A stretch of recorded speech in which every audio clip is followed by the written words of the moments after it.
মুসলিম ভাতৃমণ্ডলী, আলহামদুলিল্লাহ আপনাদের সম্মুখে সূরাতুল আনফালের 29তম আয়াতে কারিমা পেশ করা হয়েছে। ইনশাআল্লাহ মুস্তাআন অত্র আয়াতে কারিমার আলোকে আজকে আমাকে যে আলোচ্য সূচি বা বক্তব্যের বা জুমার খুতবার বিষয়বস্তু দেওয়া হয়েছে যে ফিতনার যুগে আমাদের করণীয়, তো এ বিষয়ে কিছু আলোকপাত করার চেষ্টা করবো ইনশাআল্লাহ। ওমা তাওফীক ইল্লা বিল্লাহ। তো সম্মানিত সুধীবৃন্দু, আসলে ফিতনা এটা অনেকটা যেন বাংলা ভাষারই একটা অংশ হয়ে গেছে, সবাই আমরা বুঝি এটা একটা বাংলা ভাষারই অংশ হয়ে গেছে। তো পবিত্র আল কোরআন কারিমে ফিতনা একাধিক অর্থে ব্যবহৃত হয়েছে। আমরা সে অর্থগুলো দেখে নেব যে আল্লাহ তাআলা এবং আল্লাহ তাআলার কোরআনে কারিম ফিতনা বলতে কি বুঝিয়েছে। তবে তার আগে যে কথাটা বলতে চাচ্ছি যে এটা নিঃসন্দেহে বলা যায় যে আমরা কিন্তু সেই ফিতনার যুগে অলরেডি আমরা পড়ে গেছি। আমাদের সে ফিতনার যুগ কিন্তু এসে গেছে। চতুর্দিকে ফিতনা, ঈমান বাঁচানো অত্যন্ত কঠিন। তো এসবগুলো আপনাদের সামনে কথা বলবো। তবে তার আগে বলতে চাই ইসলামের প্রথম ফিতনা এবং যেটা সবচেয়ে ভয়াবহ ফিতনা ছিল মাকতাল ওসমান বিন আফফান রাদিয়াল্লাহু আনহু। ওসমান বিন আফফান রাদিয়াল্লাহু আনহুর হত্যাকাণ্ডর মধ্য দিয়ে প্রথম ফিতনা উম্মতে মুহাম্মদের মধ্যে শুরু হয়। এজন্য এটাকে আল ফিতনাতুল কুবরা বলা হয়, মহা ফিতনা। আল ফিতনাতুল কুবরা অথবা বলা হয় আল ফিতনাতুল উলা। যদিও এটা 35 হিজরির ঘটনা। আল্লাহ রাসূল সাল্লাল্লাহু আলাইহি ওয়াসাল্লাম রবিউল আউয়াল মাসের 12 তারিখ 11তম হিজরিতে ইন্তেকাল করেন। তারপরেই কিন্তু একটা ফিতনা হয়েছিল, কিন্তু উলামায়ে কেরাম বা ইসলামিক যারা ফুকাহা মুহাদ্দিসিনে কেরাম তারা সেটাকে সেভাবে ফিতনা বলেন নাই। তারা সেটাকে কি বলেছেন? হারবুর রিদ্দা বা হরুবুর রিদ্দা। কিছু লোক যে মুরতাদ হয়ে গেছিল তাদের বিরুদ্ধে আবু বকর সিদ্দিক রাদিয়াল্লাহু আনহু সংগ্রাম করেছিলেন, লড়াই করেছিলেন। তাদের অনেকে ফিরে এসেছিল, কেউ নিহত হয়েছিল। তো সেটাকে বলা হয় হরুবুর রিদ্দা, আপনার ধর্ম ত্যাগের বিরুদ্ধে যুদ্ধ বা ধর্ম ত্যাগকারীদের বিরুদ্ধে যুদ্ধ। ওটা সেভাবে ফিতনা নামটা পাই নাই। ফিতনা নাম পেয়েছে ওসমান বিন আফফান রাদিয়াল্লাহু আনহুর শাহাদাতের যে ঘটনা এবং পরবর্তীতে আল্লাহ রাসূল সাল্লাল্লাহু আলাইহি ওয়াসাল্লাম প্রিয় দৌহিত্র হুসাইন বিন আলী ইবনে আবি তালিব রাদিয়াল্লাহু আনহুর যে হত্যাকাণ্ড, এ দুটি মারাত্মক ফিতনা যেটা ইসলামের স্বর্ণ যুগেই সংগঠিত হয়েছিল। এবং বিশেষ করে প্রথম যে ফিতনা মাকতাল ওসমান বিন আফফান রাদিয়াল্লাহু আনহু, তো সেটার পিছনে একজন কুখ্যাত মুনাফিক তার হাত ছিল, একটা অদৃশ্য তার হাত ছিল। আব্দুল্লাহ ইবনে সাবা লানাতুল্লাহ আলাইহি ওয়া গাদাবুহু ওয়া ইকাবুহু আলাইহি। সে মুনাফিক ওসমান বিন আফফান রাদিয়াল্লাহু আনহুর যুগে বাহ্যিকভাবে সে ইসলামে প্রবেশ করে, কালেমা পাঠ করে, কিন্তু তার ভিতরে ছিল নেফাক, কপটতা এবং মুনাফিকি। তার উদ্দেশ্যই ছিল ইসলামকে চিরতরে নির্মূল করে দেওয়া, মুসলমানদের মধ্যে গৃহ বিবাদ লাগিয়ে দেওয়া, মুসলমানদের মধ্যে একটা ফিতনা সৃষ্টি করা। আর তার টার্গেট ছিল পরবর্তীতে যে খলিফাতুল মুসলিমিন আমিরুল মুমিনিন ওসমান বিন আফফান রাদিয়াল্লাহু আনহুকে হত্যা করতে হবে আর মুসলমানদের মধ্যে বিভাজন সৃষ্টি করে গ্রুপ তৈরি করে ফেলতে হবে। এটা ছিল তার সবচেয়ে বড় টার্গেট। তো সেজন্যই কিন্তু ওসমান বিন আফফান রাদিয়াল্লাহু আনহুর ব্যাপারে সে কুৎসা ছড়িয়ে দেয়। সে একটা বলয় সৃষ্টি করতে পারে, কিছু লোক তার দলে ভিড়াতে পারে। সে একটা অপবাদ কি ছিল ওসমান বিন আফফান রাদিয়াল্লাহু আনহুর ব্যাপারে, যে তিনি বাইতুল মালের যেটা ধন সম্পদ, রাষ্ট্রীয় কোষাগার, জাকাত ফান্ড, এখান থেকে তিনি তার নিজের আত্মীয় স্বজনকে তিনি মোটা মোটা অঙ্কের তিনি দিয়ে দিচ্ছেন। এটা একটা গুজব, এটা টোটালি গুজব ছিল। ওসমান বিন আফফান রাদিয়াল্লাহু আনহু নিজেই তিনি সবচেয়ে ধনাঢ্য ব্যক্তি তিনি ছিলেন। তার কোটি কোটি বিলিয়ন বিলিয়ন টাকা ছিল।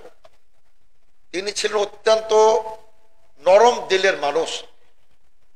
তিনি ছিলেন রুহামা বাইনাহুম, যেটা আল্লাহ তাআলা বলছেন, পারস্পরিক দয়া, মোহাব্বত, সহানুভূতিশীল। তো তিনি সেই আলোকে নিজের ধন ভান্ডার থেকে তিনি আপনার যত গরিব মিসকিন বিষয় আত্মীয় স্বজন, সিলাতুর রাহাম, যেটা আত্মীয়তার বন্ধনকে শক্তিশালী করার জন্য, যেটা আল্লাহ তাআলা বলেছেন, আল্লাহ রাসূল বলেছেন, তো নিজের অর্থ থেকে তিনি তাদেরকে দান করতেন। এটা মুনাফিকটি ছড়িয়ে দিল যে রাষ্ট্রীয় কোষাগার থেকে তিনি যাকে ইচ্ছা তাকে তিনি দান করে তুলতেছেন। টোটাল মিথ্যাচার ছিল, অপবাদ ছিল, গুজব ছিল। এগুলো কিন্তু মুনাফিকদের হাতিয়ার, সর্বকালে এটা মুনাফিকদের হাতিয়ার, এখনো হাতিয়ার। আহলাদিসের বিরুদ্ধে বহু অপপ্রচার, যারা সমাজে বিভ্রান্তি সৃষ্টি করে, আর ইমামদেরকে গালাগালি করে, আরো বিভিন্ন অপপ্রচার তো আছে, যে ইহুদিদের দালাল, ইসরায়েল থেকে নাকি টাকা আসে, প্রতি আমিনের টাকা পাই, তারপরে জঙ্গিবাদ তো একটা মিথ্যা অভিযোগ আছেই, বিভিন্ন অভিযোগ। এটা মুনাফিকদের কিন্তু এটা সবচেয়ে বড় অস্ত্র।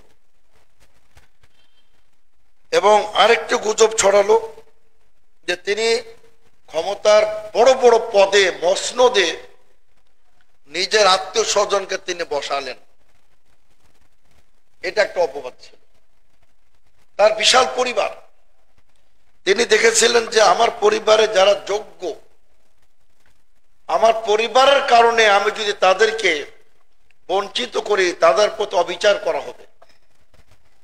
কাজে তিনি যারা যোগ্যতম যারা ছিলেন তাদেরকে তিনি বড় বড় পদে বসিয়েছিলেন।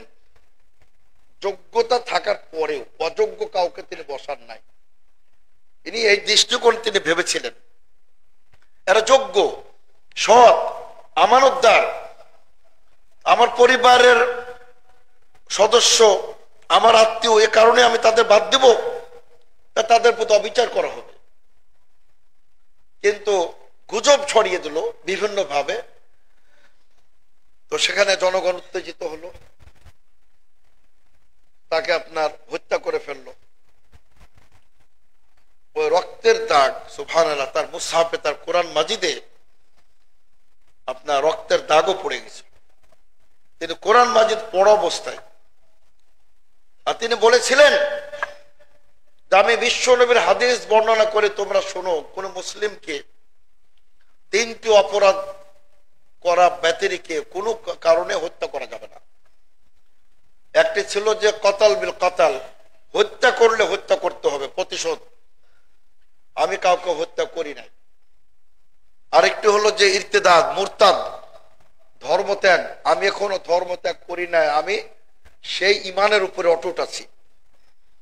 আর বলেছিলেন যে বিবাহ বন্ধন আবদ্ধ হওয়ার পরে জেনা ব্যভিচার করলে, আমি জীবনেও, ইসলামে তো দূরের কথা, আমি জাহিলের যুগেও কোশ্চেন কালো কোন নারীর সাথে ব্যভিচার করি নাই। সুবহানাল্লাহ, জাহিল যুগেও জেনা ব্যভিচারে লিপ্ত হন নাই, মদপান করেন নাই। এমনি তো আল্লাহ রাসূল সাল্লাল্লাহু আলাইহি ওয়াসাল্লাম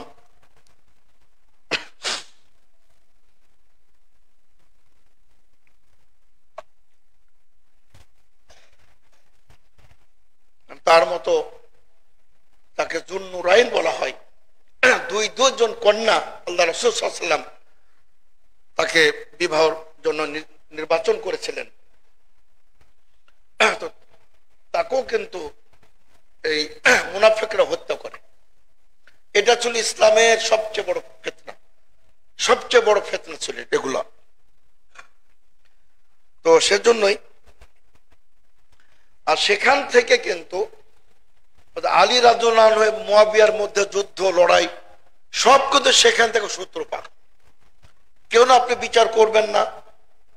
মুয়াবিয়া রাদিয়াল্লাহু আনহু আওয়াজ তুললেন, তিনি বললেন, আলী বললেন যে ধীর স্থির ভাবে এত অস্থিরতা আর কি আছে, এই যে একটা মত পার্থক্য। কিন্তু সূচনা কিন্তু সেই মুনাফিক আব্দুল ইবনে সাবা, যে নিজ হাতে সৃষ্টি করেছিল শিয়া সম্প্রদায়, রাফিজি সম্প্রদায়ের প্রতিষ্ঠাতা হলো সে মুনাফিক আব্দুল ইবনে সাবা। আর প্রতিষ্ঠা লগ্ন থেকে সেই ইহুদি, সে আবার ইহুদিদের বংশধর ছিল, সানা ইয়ামান দেশের নাগরিক ছিল। তো সেই তার যে প্রতিষ্ঠিত দল রাফেজি শিয়া, তারা ইসলামের কিন্তু সেভাবে তারা ক্ষতি তারা করেই চলেছে। সম্মানিত সুধীবৃন্দ, এভাবে আসলে ফিতনা উমরের যুগ পর্যন্ত আল্লাহ রাসূল বলেছেন, যতদিন উমর রাদিয়াল্লাহু জীবিত থাকবেন ফিতনার দরজা বন্ধ থাকবে, তার মৃত্যুর পরে ফিতনার দরজা উন্মুক্ত করে দেওয়া হবে, খুলে দেওয়া হবে।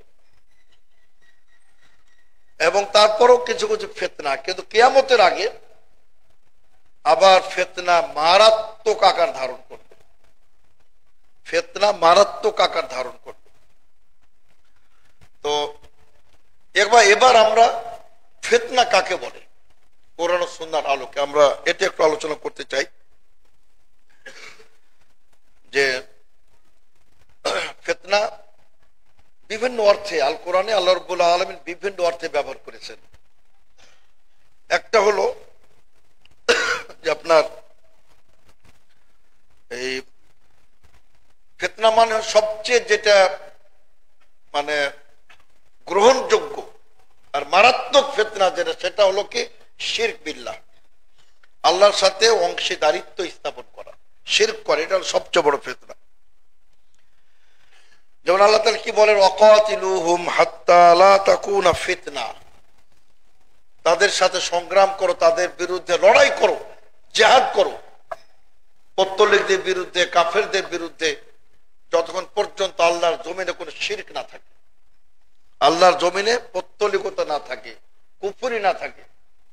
তাহলে ফিতনার সবচেয়ে বড় অর্থ শিরক করা।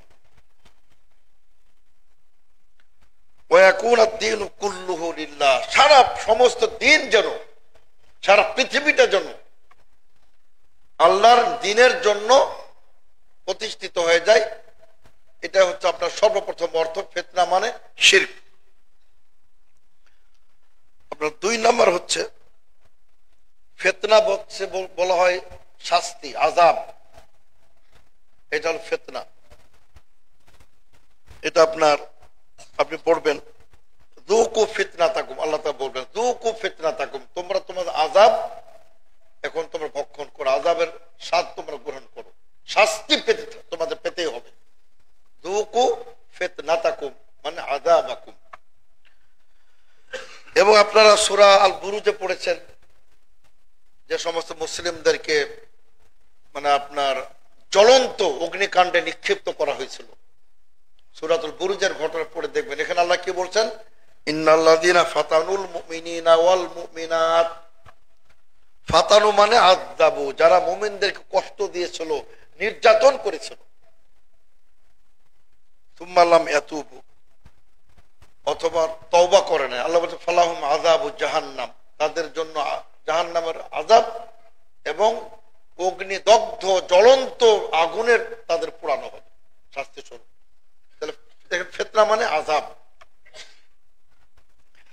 আরেকটু অর্থ হচ্ছে সম্মানিত সুধীবৃন্দ, আরেকটু অর্থ হচ্ছে বালা মুসিবত, বালা মুসিবত। ওয়ালানাবলুওয়ান্নাকুম বিশ-শাররি ওয়াল খাইরি ফিতনাতান, আল্লাহ বলছেন ফিতনা স্বরূপ, পরীক্ষা স্বরূপ। আচ্ছা, আরেকটু অর্থ ফিতনা মানে পরীক্ষা, আর আরেকটু অর্থ হচ্ছে ফিতনা মানে মুসিবত, শাস্তি। আরেকটু অর্থ হল ফিতনা মানে মানে সব সংমিশ্রণ, উলট পালট, হক বাতিল মিশে গেছে, পার্থক্য করে কঠিন, পার্থক্য করে কঠিন। যে বাংলাদেশে মানুষ মনে করে ইসলাম তো হলো একটা ওরস উদযাপন করবে, বাৎসরিক একটা ওরস হবে, ওখানে কিছু প্রয়োজন নাচ গান হবে, মেলা হবে, তারপরে কবরে কিন্তু চাদর চড়াইতে হবে, মাজার তৈরি করতে হবে, তারপর আপনার একটু প্রয়োজনে একটা বিল্ডিং কবরের উপরে তৈরি করে সৌধ নির্মাণ করতে হবে, এবং মসজিদ সংলগ্ন মসজিদের সাথে একটা মাজার থাকতে হবে। এই হলো বাংলাদেশের ইসলাম। আর আল্লাহ রাসূলের মহব্বতের নামে একটা মিলাদ করতে হবে। বুঝতে পারছেন কণ্ঠের অবস্থা, একটু ঠান্ডা লেগেছে আবার হঠাৎ করে। তো জাযাকুমুল্লাহ খাইরান। যেহেতু সলাৎ না, সলাৎ অবস্থায় কিছু পান করলে খেলে পারে সলাৎ নষ্ট হয়ে যাবে, কিন্তু যেহেতু খুতবা এটা সলাতের মতো, তবে এখানে প্রয়োজনে পানি পান করা যাবে, অসুবিধা নেই, কিন্তু সলাৎ অবস্থা করা যাবে না। সলাৎ অবস্থা যদি পানি পান করেন, খাদ্য খান, সলাৎ বাতিল হয়ে যাবে। কথা বলবেন, বাতিল হয়ে যাবে, কিন্তু খুতবায় খতিব প্রয়োজনে কথা বলতে পারবেন। এক সাহাবী সুলাইক আল গাতফানী রাদিয়াল্লাহু আনহু, তিনি মসজিদে প্রবেশ করে বসে গেলেন। আল্লাহ রাসূল সাল্লাল্লাহু আলাইহি ওয়াসাল্লাম কড়া ভাষায় বললেন, কুম ইয়া সুলাইক আল গাতফানী, এই সুলাইক দাঁড়াও, বসছো কেন, উঠো, 2 রাকাত তুমি মিনিমাম পড়তেই হবে। আমাদের মাযহাবী ভাইরা এগুলো হাদিস দেখে না, মাযহাবী ভাইরা এসে বসে যায়, বিশেষ করে যখন খুতবা শুরু হয়ে গেছে তারা মনে করে আর বোধহয় কোনো সলাৎ জায়েজ নাই। এটা ভুল ফতোয়া। আপনি মসজিদে যখনই প্রবেশ করবেন, তবে একটা বিষয় বিতর্ক আছে যে যিনি খতিব যিনি হবেন উনি কি করবেন। আল্লাহ রাসূল সাল্লাল্লাহু আলাইহি ওয়াসাল্লাম থেকে কিন্তু কোনো প্রমাণিত হয় নাই যে আল্লাহ রাসূল সাল্লাল্লাহু আলাইহি ওয়াসাল্লাম এসে তিনি 2 রাকাত তাহিয়াতুল মসজিদ পড়েছেন, কোনো প্রমাণ নাই। কিন্তু আমরা কেন পড়ি, আসলে একটু পার্থক্য আছে। পার্থক্য হলো যে নবী সাল্লাল্লাহু আলাইহি ওয়াসাল্লামের একটা হুজরা ছিল পাশে, তিনি হুজরাতে ওটা পড়তেন, পড়ার পরে তিনি ডাইরেক্ট এসে মেম্বারে দাঁড়াতেন। এটা বিষয়টা ভিন্ন। এখনো যদি এই ধরনের কোনো ব্যবস্থা রাখা হয় যে ইমাম সাহেবের একটা হুজরা থাকবে মসজিদ সংলগ্ন, তো উচিত হবে তিনি ওই রুমের মধ্যেই 2 রাকাত পড়ে নেবেন, এবং তিনি মসজিদে কোনো 2 রাকাত না পড়ে সরাসরি মেম্বারে বসবেন। এটা হলো সুন্নাহ।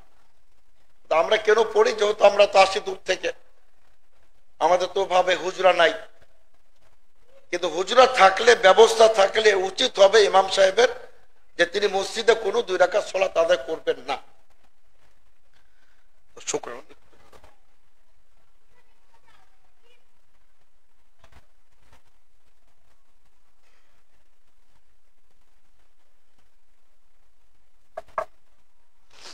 আলহামদুলিল্লাহ। তো সম্মানিত সুধীবৃন্দু, আমরা বলছিলাম যে আপনার এই ফিতনার অর্থগুলো বলছিলাম। আর আল্লাহ রাসূল সাল্লাল্লাহু আলাইহি ওয়াসাল্লামের যুগেই তার মৃত্যুর পরে ওসমান বিন আফফান রাদিয়াল্লাহু আনহুর শাসন আমলে 35 হিজরিতে তিনি শাহাদাত বরণ করেন। তখনই ফিতনা শুরু হয়েছিল। তো তিনি বলেছিলেন যে আমি ধর্ম ত্যাগও করি নাই, আর জাহিলি যুগেও জেনা ব্যভিচার করি না, তোমরা কেন আমাকে হত্যা করবে। আল্লাহ রাসূল সাল্লাল্লাহু আলাইহি ওয়াসাল্লাম স্বয়ং তাকে বলে গেছিলেন যে তোমাকে তারা হত্যা করে ফেলবে। তো সম্মানিত শ্রোতাবৃন্দ, তো আমরা এখন মূলত ফিতনার যুগে আমরা কিন্তু এখন অবস্থান করছি। তার কারণ সে হাদিসটি কিন্তু এখন উজ্জ্বল প্রমাণ। আস-সাবিরু আলা দীনিহি কাল কাবিদ আলা জামার। বিশ্বনবী বলেন এমন একটা সময় আসবে, দিন নিয়ে বেঁচে থাকাটা, ইসলাম নিয়ে বেঁচে থাকাটা এতটাই দুরূহ হবে, এতটা কঠিন হবে, যেমন জ্বলন্ত আগুন, হাতের আঙ্গুলের উপরে অঙ্গার, আগুনের টুকরা, কয়লার যেটা আগুন, যেটা এটা ধরে রাখা যেমন কঠিন হবে, ঈমান পালন করা তেমন কঠিন হবে। তো সেটাও কিন্তু এখন বর্তমানে, এখন যে আপনার অশ্লীলতা, চতুর্দিকে অশ্লীলতা, আপনি বাজারে যাবেন, নগ্নতা, বেহায়াপনা। তারপর আলহামদুলিল্লাহ বাংলাদেশ এখন অনেক ভালো আছে। আমি তো প্রসঙ্গত জাপান যাওয়ার পথে মালয়েশিয়ায় ঢোকা হয় নাই, এয়ারপোর্টে দেখলাম আস্তাগফিরুল্লাহ, ওটা যে একটা মুসলিম রাষ্ট্র এটা বিশ্বাস করতে কষ্ট হচ্ছিল। যদিও তারা মুসলিম না, সব ইংরেজরা, কিন্তু ওখানে যে অবস্থা, মুসলিম রাষ্ট্রের একটা নিজস্ব আইন থাকবে। আমার দেশে অশ্লীলতা চলবে না, এয়ারপোর্ট কেন, যেখানে আসো না কেন এখানে শালীন ভাবে আসতে হবে। এটা হলো মুসলিম শাসকদের, মুসলিম দেশের এটা ফরজ। হোক সে ইংরেজ, আমার দেশে এসে কক্সবাজারে উলঙ্গ হয়ে গোসল করবে, এটা রাষ্ট্রের করতে দেওয়া উচিত হবে না, এটা রাষ্ট্রের দায়িত্ব। এটা নয় যে তারা অমুসলিম, তারা নগ্ন থাকে বলে আমার দেশও নগ্ন অবস্থায় তারা থাকবে, এটা করতে দেওয়া উচিত না। তো আমি বলছিলাম যখন সর্বত্র এই যে ইন্টারনেট, ফেসবুক সব অশ্লীলতায় পরিপূর্ণ, তবে আলহামদুলিল্লাহ কেউ যদি নিজেকে হেফাজত রাখতে পারেন, এই ফেসবুক, এই ইন্টারনেট কিন্তু আপনার ঈমান বৃদ্ধিরও কারণ। আপনি এখানে সব পাবেন, আল কোরআন কারীম পাবেন, সিয়াসিত্তা পাবেন, সহিহ বুখারী, মুসলিম সব পাবেন আপনি মোবাইলের মধ্যে। কাজে আপনি মসজিদেও আপনি মোবাইল খুলে সৌদি আরব দেখেন, আপনি হারামে যান, হারামেন শরীফে যান, সব বড় বড় শাইখ মাশাইখ তার কোরআন বহন করেন না, তারা মোবাইল অন করে সূরা আল বাকারা চলে আসতেছে, পড়তেছে, সূরা তাওবা পড়তেছে। কাজে আমাদের ভালো কাজে ব্যবহার করা উচিত। আরবিতে একটি কথা, ইন খাইরান ফা খাইরুন। টেলিভিশন, ইন্টারনেট, ফেসবুক এগুলা যদি আপনি ভালো কাজে ব্যবহার করেন ভালো, খারাপ কাজে ব্যবহার করেন তবে খারাপ, এটা আপনার উপর।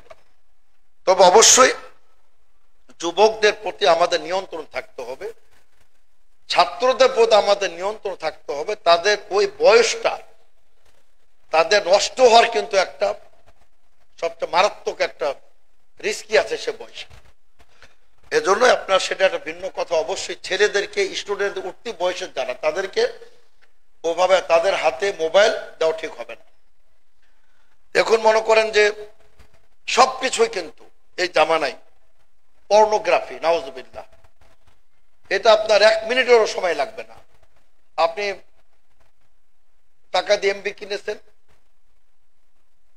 আপনি মনে করেন যে নেট কিনেছেন, এখন আপনি নাউজুবিল্লাহ, কিন্তু যারা পূর্ণ মুমিন তাদের তো এটা বিশ্বাস, কিরামান কাতিবিন ইয়ালামুনা মা তাফআলুন, এই বিশ্বাস কিন্তু আপনাকে পরিচালনা করবে, আপনি কোনটা দেখবেন আর কোনটা দেখবেন না, কোনটা করবেন আর কোনটা করবেন না।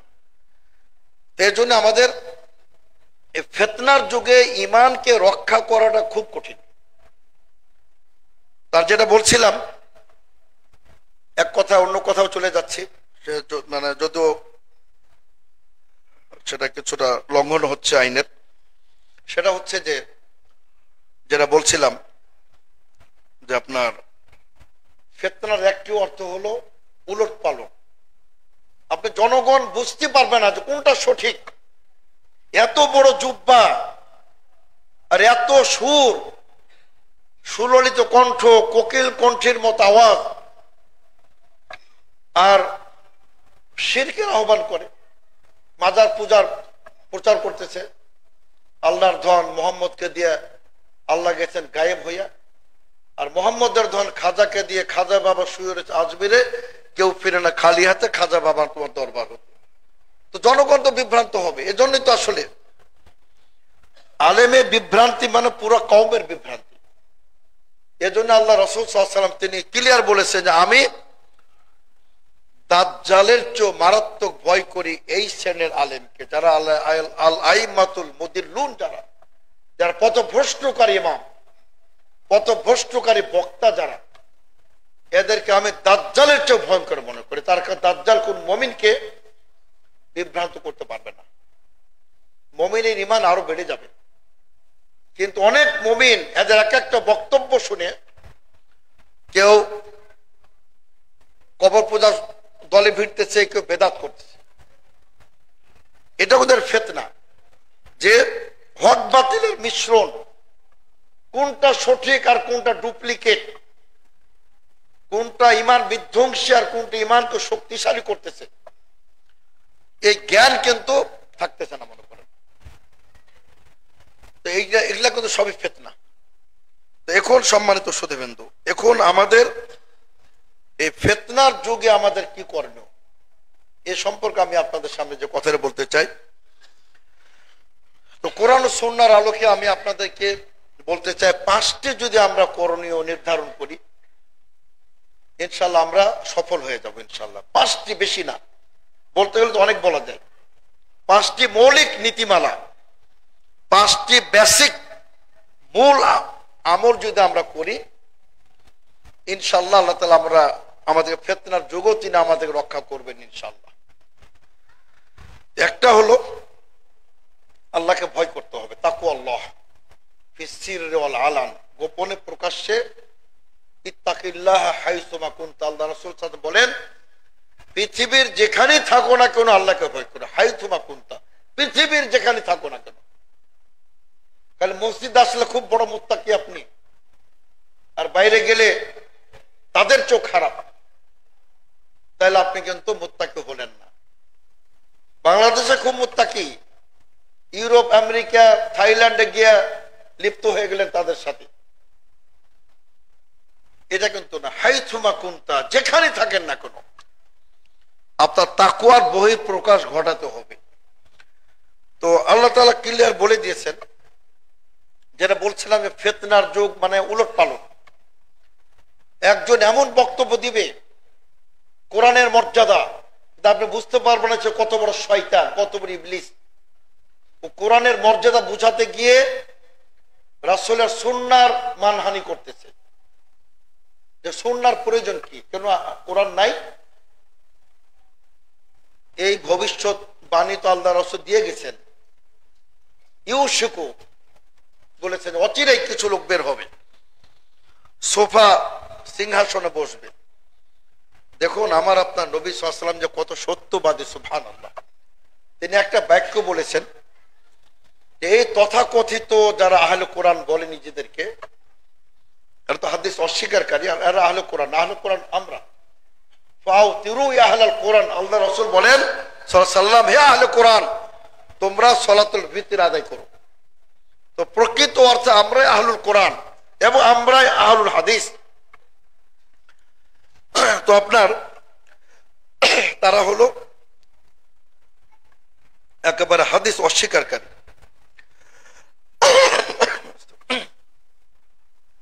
তো আল্লাহ তাআলা সে কথা তিনি বলছেন, তো বলছিলাম আপনি বুঝতে পারবেন না যে তার ভিতরে কি আছে। সে কোরআনের মর্যাদা বলতে গিয়ে আপনাকে একদম তার দলে ভিড়িয়ে নিবে, পরে আপনাকে বুঝ দিবে যে হাদিস তো সংকলন করা হয়েছে কয়েকশো বছর পরে, কাজেই জয়ীফ চাল ঢুকতে পারে, কাজে হাদিসের কোন নিশ্চয়তা নাই। বিভিন্ন ভাবে আপনার যদি মগজটা ধোলাই করতে পারে, তাহলে আপনি তার দলের আপনি সৈনিক হয়ে যাবেন। এটাও কিন্তু ফিতনা, এটাও ফিতনা। কবর পূজকরাও ফিতনা। ওয়ালিয়া আউলিয়ার এমন গুণগান কোরআন থেকে পেশ করবে দলিল, আলা ইন্না আউলিয়া আল্লাহ লা খাউফুন আলাইহিম ওয়া লা হুম ইয়াহজানুন। আরে বেটা সেটা তোমার কি? ঠিক আছে, ওয়ালিয়া আউলিয়ার ভয় না, ওয়ালিয়া আউলিয়া জান্নাত যাবে, তাহলে তোমারটা কি? তোমার উপকার কি এখানে? আল্লাহ তো কোরআনে ক্লিয়ার বলেছেন আমাকে বাদ দিয়ে কোন ওয়ালি আউলিয়ার ইত্তেবা করা চলবে না। ওয়ালা তাত্তাবিউ মিন দুনিহি আউলিয়া। এজন্যই এগুলা সব ফিতনা।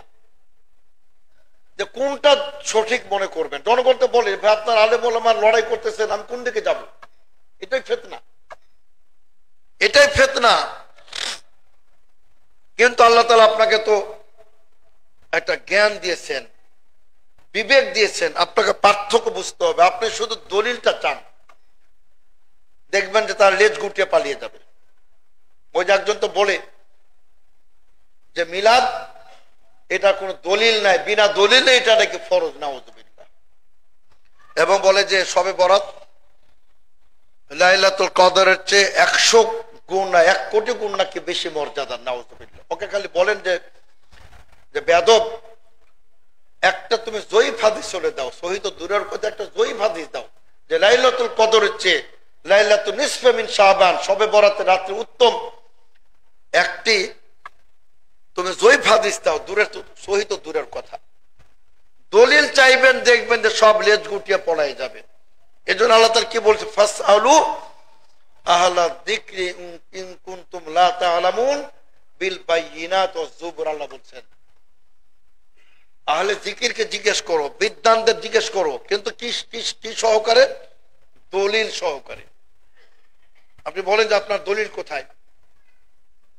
আবার হ্যাঁ, যদি বুখারী থেকে দেয়, কোরআন থেকে দলিল দিবে, কিন্তু অপব্যাখ্যা করবে, সেটা আপনি বুঝতে পারবেন ইনশাআল্লাহ।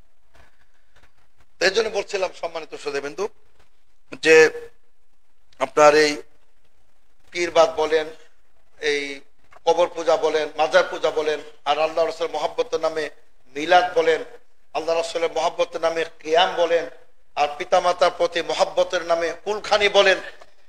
বলে তোমার বেয়াদব, বাপ মারা গেল, একটা কুলখানি করলো না। অনেকে বলে যে আমি লজ্জায় আমি খাওয়াচ্ছি মানুষকে, চেহালাম করতেছি, কুলখানি করতেছি।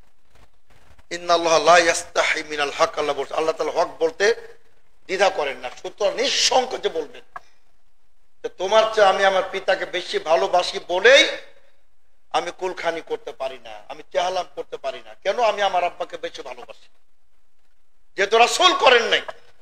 আর আরেকটি কথা, যে আমি আমার পিতার চেয়ে রাসূলকে বেশি ভালোবাসি। রাসূলের ভালোবাসা সর্বাগ্রে, সবার ঊর্ধ্বে। সারা পৃথিবীর মানুষের চেয়ে আপনি রাসূলকে বেশি ভালোবাসবেন। রাসূল যেটা অ্যালাউ করেন নাই, আপনি নির্দ্বিধায় বলবেন যেটা আমি মানতে পারি না। কেন? এটা ইসলামে অনুমোদিত নয়।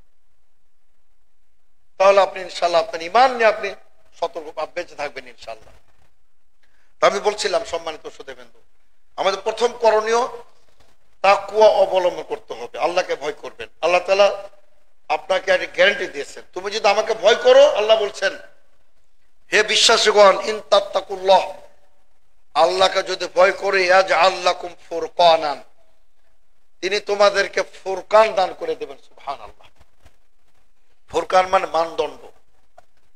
আপনি নিজেই বুঝতে পারবেন যে কে বাটপার আর কে হক, কে ভুয়া আর কে অরিজিনাল, কে ইসলামের শত্রু, কে অপব্যাখ্যাকারী, আর কে ইসলামের সঠিক দায়ী, ওয়ারাসাতুল আম্বিয়া কে, আপনি নিজে পার্থক্য করতে পারবেন যদি আপনার মধ্যে তাকওয়া যদি আসে।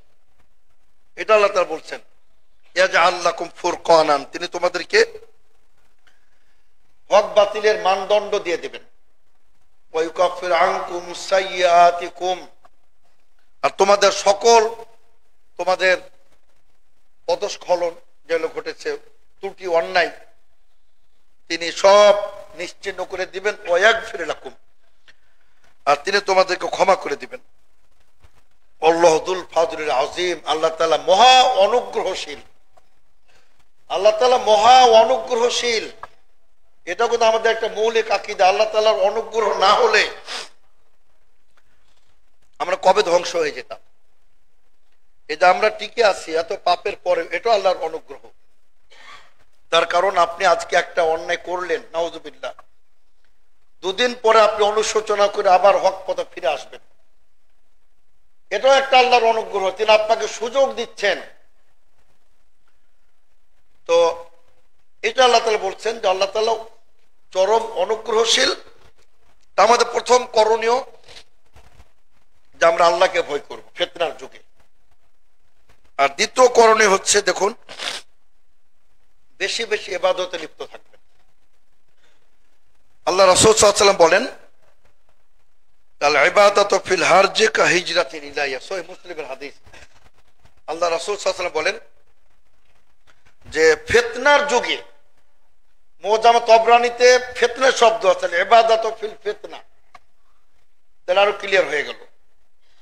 ফিতনার যুগে ইবাদত করা, আল্লাহ রাসূল সাল্লাল্লাহু আলাইহি ওয়াসাল্লাম বলছেন কা হিজরাতিন ইলাইয়া, সেজন্য আমি মুহাম্মদ সাল্লাল্লাহু আলাইহি ওয়াসাল্লামের নিকটে হিজরত করে, তার দেশ ত্যাগ করে আমার নিকটে হিজরত করে চলে আসলো। সুবহানাল্লাহ। এটা কত মর্যাদা দেখুন। মানে ফিতনার যুগে ইবাদত করা, এজন্য আল্লাহ রাসূল সাল্লাল্লাহু আলাইহি ওয়াসাল্লাম এতদূর তিনি বলেছেন, অনেক মুহাদ্দিসিন কেরাম পর্যন্ত হয়রান হয়েছেন হাদিসটা কেমনে সহি হতে পারে, কিন্তু শেষ পর্যন্ত তারা কেউ জয়ী বলতে পারেন না। সুবহানাল্লাহ। হাদিসটা কি? যে এই ফিতনার যুগে যখন আপনার চতুর্দিকে আপনার বিরুদ্ধে সোচ্চার আপনার মতো আক্রমণ করবে, আপনার মসজিদ ভেঙে দিবে, আপনার মসজিদে তার তালা লাগিয়ে দিবে, আপনার বিরুদ্ধে মিথ্যা মামলা হবে, আপনি তারপর টিকে আছেন। বিশ্বনবী বলেন এক একজনের ঈমান